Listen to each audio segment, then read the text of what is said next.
بسم الله الرحمن الرحيم، وبه نستعين، والصلاة والسلام على أشرف المرسلين سيدنا وحبيبنا ونبينا محمد عليه أفضل الصلاة والسلام. ازيكم يا حبايبي؟ عاملين ايه؟ ازيكم يا أحلى وأجمل متابعين في الدنيا؟ يا رب ابعد الوباء والبلاء عن أمتنا العربية والإسلامية وعن مصرنا الجميلة يا رب العالمين. يا رب اشفي كل مريض، وفك ضيقة كل متضايق، وفك كرب كل مكروب. قبل ما اتكلم في اي حاجة يا حبايبي، اللهم انصر اخواننا في غزة، وارحم شهدائهم، وقوي عزيمتهم، وانصرهم على اعدائهم يا رب العالمين. اول ما هنتكلم في الفيديو بتاعنا النهاردة يا حبايبي هبتدي برياكت عن مغتربة في فرنسا والاستاذ رضا. مغتربة في فرنسا، يعني في الفيديو الاخير اللي هي نزلته، انا مش عارفة اوصفها بايه من كمية الالفاظ والحركات وتعبير وشها وهي بتتكلم، والالفاظ يعني خارجة خارجة خارجة. بجد بجد حسستني ان احنا مش مع ست مثقفة، مش مع ست راقية عايشة في بلد اوروبي راقي زي بلد الموضة زي فرنسا. للأسف الشديد خلتني أحس إن أنا بسمع إنسانة بلطجية، شرشوحة من شراشيح الأسواق. إزاي أنا عمري ما شفت ست ممكن تتعامل مع راجل بالأسلوب اللي هي بتتعامل به ده، ولا بتتكلم بالأسلوب، بتكلم راجل بنفس الأسلوب اللي هي بتتكلم به. بصراحة ربنا أنا حاجة غير متوقعة خالص. صحيح أنا عارفة إن زي ما بيقولوا إن مدام هناء فيها طباطيب العجب، وللأسف الشديد مصدقة نفسها إن هي قناة مليونية، ومصدقة نفسها إن هي فوق حاجات كتير قوي، ومصدقة نفسها إن هي صاحبة محتوى. وكل ما تتكلم عن القنوات اللي بتنقدها تقول انتوا قنوات بلا محتوى. وانت محتواكي ايه يا مدام؟ محتواكي ان انتوا تروحي تقعدي مع مسيو جانو شويه، او تمسكي لنا طبق التين الشوك وتقعدي تاكلي فيه، وبسم الله ما شاء الله، يعني تاكلي عامله زي اللي بتاكلي في اخر زادك جميع انواع الاكل. بجد بجد انا مش شايفاكي قدوة لأي بنت صغيرة أو لحتى ولادك. بتقولي إن أنت ربيتي ولادك على الدين وعلى التقوى. أنا مش شايفة، يعني بصراحة ربنا رب قلوب، أنا مش شايفة فيه تدين في حياة ولادك خالص. لو المتدينين يعني أصعب الحلول حتى، أو يعني أقل حاجة إن هم يلبسوا حتى حشمة، بلاش إن هم يتحجبوا، يلبسوا حتى لبس حشمة. لكن للأسف الشديد انت عاملة نفسك داعية، وانت ما بتعمليش بالدعوة اللي انت بتنادي بيها او بالتدين اللي انت المفروض تكون متدينة عليه. وفي انسانة متدينة تتكلم عن الناس بالالفاظ ديت؟ انت بتقولي انك انت بتستوري، ما بتفضحيش وما بتتكلميش على الناس وحش، وما بتحبيش تتكلمي في اعراض. ده انت ما حدش صب اعراض ولا اتكلم في اعراض قدك. انت نسيتي عبير اللي امنت لك وخدتك اجازه عندها اسبوع، وحجزت لك في الفندق انت وجوزك على نفقتها الخاصه. طب قولي لي يا مدام هناء، ايه اللي خلاكي اصريتي على الست ان هي تاخدك بيتها؟ ايه سبب اصرارك؟ مش عشان كنت تعملي الفبركه والتمثيليه اللي انت عملتيها على الست دي؟ بجد بجد الست دي اتظلمت منك ظلم بين، وصدقيني حقها راجع راجع، لان مفيش اي حد على اليوتيوب مصدق في مدام عبير اي حاجه مش كويسه. ست كلاس كده، وباين عليها التربيه وباين عليها الادب والاحترام. يعني لو اتحطيتهم جنب بعض ماليش علاقه بالشكل، الكلام حتى الاسلوب بيختلف. يعني ايش جاب القلعه للبحر؟ وانت بتقول انك ما ثبتيش حد، انت ما سبتيش حد الا لما ثبتيه. حتى طليقه جوزك السابق اتكلمتي عنه، جوزك نفسه وانت في رحلتك في السعوديه في الاراضي المقدسه اتكلمتي عليه. الست ام بدر المحترمه اللي عملت علشانك هي وبناتها كتير، وجابوا لك هدايا، وعملوا معاك اللي ما نعملش في الدنيا، وبرضه اسأت لهم. لهم انت ست ما بتعرفيش تحبي حد، وما فيش حد هيعرف يحبك، انت عدوة نفسك من الدرجة الاولى يا مدام هناء. لما نتكلم عن العدوانية والكراهية يبقى انت يا مدام هناء يا مدام نوءة فاقد الشيء لا يعطيه. بتتكلمي عن الدين وابسط امور الدين، ان احنا ما نجيبش سيرة بعض بسب اعراض، وانت سبيتي عرض مدام عبير، سبيتي عرض يوميات زمن الطيبين الست ام عبود المحترمه، يعني وصفتيها باللي مش فيها، ست محترمه وست مؤدبه وست مكافحه وست ب100 راجل. لكن انت للاسف الشديد مش عارفه مالك. لما انت بتهددي الاستاذ رضا باخوك سيادة المستشار، وانت كنت بنت سيادة مستشار سابق. طب هو طبعا كلنا عارفين ان اللي بيشتغلوا في السلك القضاء يا حبايب قلبي بتبقى رواتبهم عالية جدا، اعلى رواتب في الدولة تقريبا. طيب يعني سيادة المستشار ده قبل على نفسه ان يبقى له اخت مطلقة وقاعدة ببنتين مفيش معاهم راجل، قاعدة في فرنسا. طب ابسط الامور كان جابك البلد وبنولك بيت جنبهم وعشتي معاهم وفي كنفهم، لكن انت فضلتي ان انت تعيشي لوحدك عشان تعيشي بقى على مزاجك. الله اعلم ايه اللي انت كنت عايزه تعمليه ولا توصلي له، والاخر بتكلمي راجل بالاسلوب ده.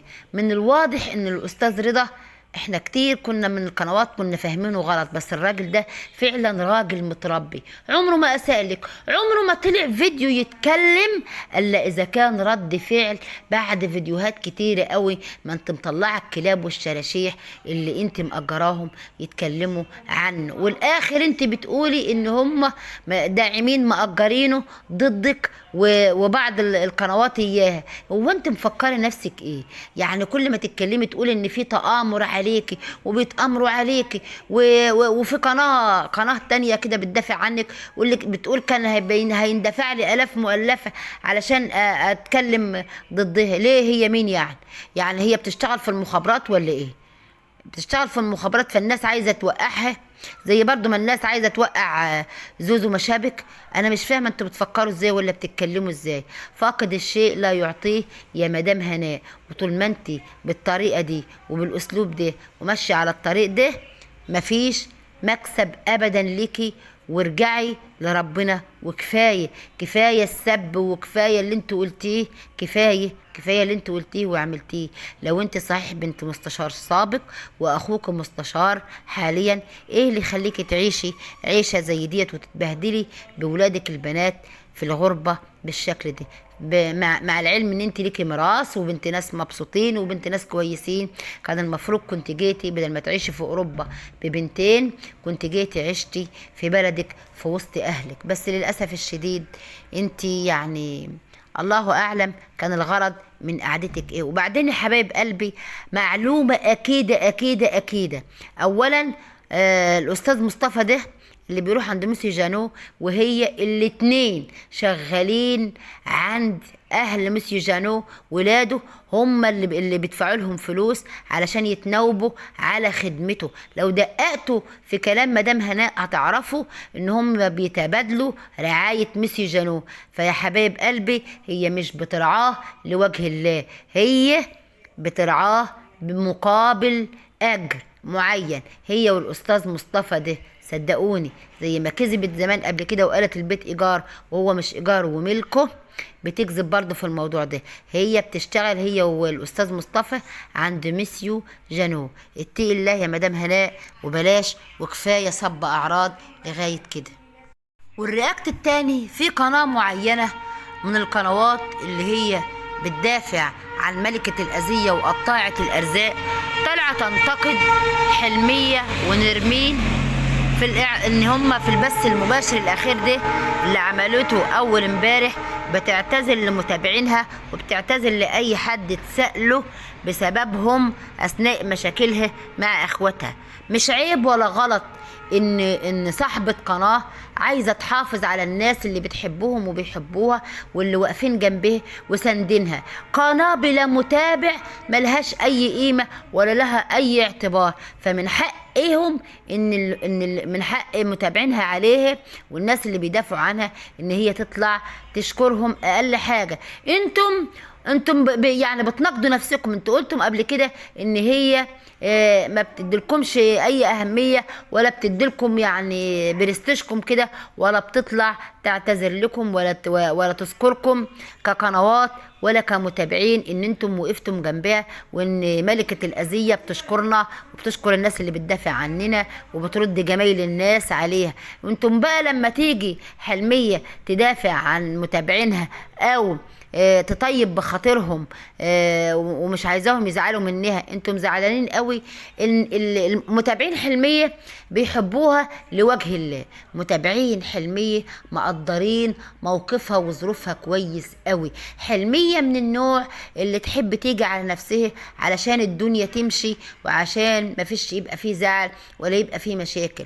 والوقت تشوفوا حلميه ربنا هيكرمها قد ايه. انت بتقولي يا مدام ان حلميه ما صالحتش اختها وامها الا علشان المشاهدات. ده على اساس ان مشاهدات حلميه كانت اقل من مشاهدات ملكه الاذيه وقطاعه الارزاق. انت عارفين حتى لما كانت مشاهدات حلميه اقل من كده شويه برضو كانت احسن. الفيديو الواحد كان احسن من الفيديوهين بتوع قناتين ملكه الاذيه وقطاعه الارزاق. فما تغلطوش نفسكم. حلميه عمرها ما كانت بتبحث على الصلح عشان مشاهدات فقط. حلمية كانت عايزة تراضي أمها لأن الأعمار بيد الله. حلمية بتيجي على نفسها علشان خاطر أمها. ويا ريت الست أم مصطفى تعرف كويس إن حلمية جات على نفسها وداست على قلبها علشان خاطر ترضيها، لأن رضا الأم من رضا الرب. ويا ريت القنوات إياها ما تقعدش تلوكلك كتير وتجيب العيب على حلمية. وانتم متضايقين ليه؟ إن هي بتشكر في متابعينها وفي الناس اللي بيدافعوا عنها. فيها ايه لما تطلع تشكر المتابعين وتقول لهم محدش يزعل لو كان اي حد اتسأله بسببنا، محدش يزعل، انتم حبايبنا واحنا من غيركم يعني مفيش حاجة. كل اللي احنا فيه ده برضاكم عننا وبمتابعتكم لقنواتنا. فما هي دي الحقيقة.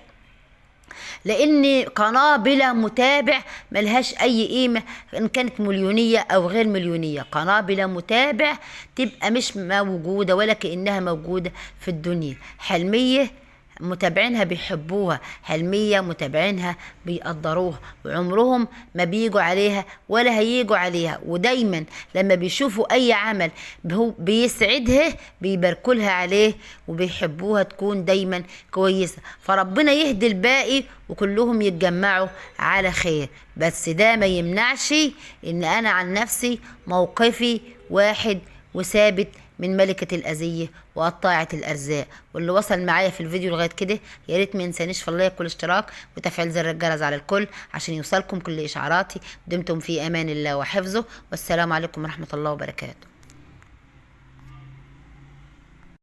بسم الله الرحمن